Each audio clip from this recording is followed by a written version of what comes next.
Barkley looks at classified pictures of what the homospondal cities used to look like before humans took over. Kirby interrupts him because they can't sleep and admits they're worried about his safety. The next morning, reporters surround Barkley again. He barely gets to avoid them.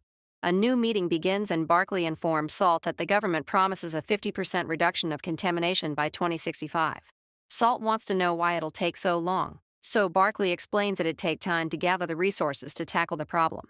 Salt says that 40 years is unacceptable and Barkley points out they've waited for millions of years, so 40 more isn't much. This angers Salt, who starts listing all the ways contamination has hurt her people. Barkley gets nervous and apologizes. Salt believes him, but she knows the world leaders don't mean it. When Barkley tries to convince her that humanity's greatest desire is to fix things, Salt replies that she shall grant it. Suddenly, the sky gets dark and thunder rumbles. A strange noise makes people think a storm is coming, but actually it isn't water. Plastic is now falling from the sky in horrifying quantities all over the world. People on the streets panic and run to find protection. Barbara asks her driver to take them out of there. Kate's team detects that the plastic is coming out of the seas and rivers. While all the leaders are evacuated, Kate asks Salt to stop this. However, Salt says they're cleaning up humanity's mess. Barkley calls Barbara and tells her to come to the Imperial House. The driver is trying to find an open road, but the plastic is starting to block most of the streets. Suddenly, a huge object falls on the hood of the car, destroying the engine and hurting the driver.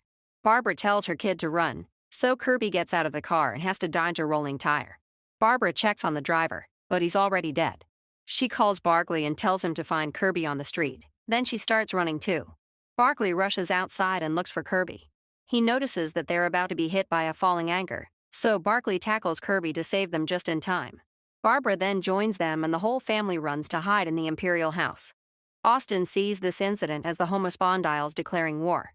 All TV channels around the world are covering the plastic rain and people on the internet say that the homospondials want humans dead. All governments announce that the streets aren't safe and tell their citizens to stay inside. Eventually, the plastic rain stops.